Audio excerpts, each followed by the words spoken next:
फटने के बाद अब भी हालात सामान्य नहीं हुए हैं। 17 अगस्त को बादल फटने से यहां भीषण तबाही हुई थी। जम्मू पठानकोट हाईवे को नुकसान पहुंचा था। साथ ही कठुआ पुलिस स्टेशन में भी मलबा घुस गया था, जिसकी वजह से कठुआ पुलिस स्टेशन में भारी नुकसान हुआ है। कई डॉक्यूमेंट गाड़ियां क्षतिग्रस्त हुए हैं। हालांकि अब पुलिस हर संभव कोशिश कर रही है कि हालात सामान्य हो सके। 17 अगस्त को बादल फटने से कठुआ में 7 लोगों की मौत हो गई थी। एक बड़ी त्रासदी सामने आई, जिसके बाद आपको बता दें तो वहां पर 7 लोगों की उसमें दर्दनाक मौत हो जाती है। कई लोग जख्मी हो जाते हैं, कई लोगों के आशियाने जो है वो जमीनों-दोज हो जाते हैं।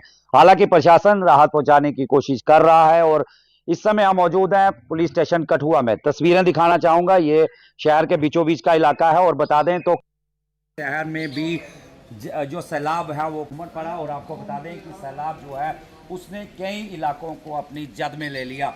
तस्वीरों में आप देख रहे हैं ये पुलिस स्टेशन कठुआ है और यहाँ पर इस समय हम पहुँचे हुए हैं। तस्वीरों में दिखाना चाहूँगा यहाँ पर जो वाहन है वो किस कदर पानी के बीच में धंस गए हैं। यहाँ पर जो मड यहाँ पर इकट्ठा हो चुका है, मड स्लाइड यहाँ पर देखने को मिल रही है। कई वाहन जो हैं वो यहाँ गंदगी के बीच फंस गए हैं, जिन्हें बचाने की कोशिश की जा रही है। यहाँ पर पुलिसकर्मी जो हैं वो खुद ही लगे हुए हैं। यहाँ से वाहनों को सेफ जगह पर ले जाया जा रहा है। और आपको बता दें तो जिस तरह से सुबह तड़के ही त्रासदी हुई, उसके बाद कठुआ पुलिस जो है वो बागड़ा इलाके में पहुंचती है, वहां पर भी रेस्क्यू चलाती है। और इसी दौरान जब वो वापस यहां पर लौटती हैं तो यहां पर लगभग 5 से 6 फीट जो पानी है वो पुलिस स्टेशन में भर जाता है। दिक्कतें तो इनको भी काफ़ी आई, लेकिन अब पुलिस जो है अपनी मदद को खुद ही आगे आई है।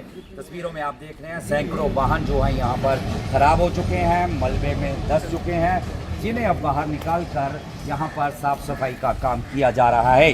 और आप तस्वीरों में देख रहे हैं लोग जो हैं वो भी यहाँ पर, कुछ लोग समाज से भी यहाँ पहुँचे थे जो भी पुलिस के साथ यहाँ बचाव कार्य में और राहत कार्य में यहाँ पर जुटे हुए हैं। न्यूज़ 18 जम्मू कश्मीर के लिए कठुआ से चरणजीत सिंह।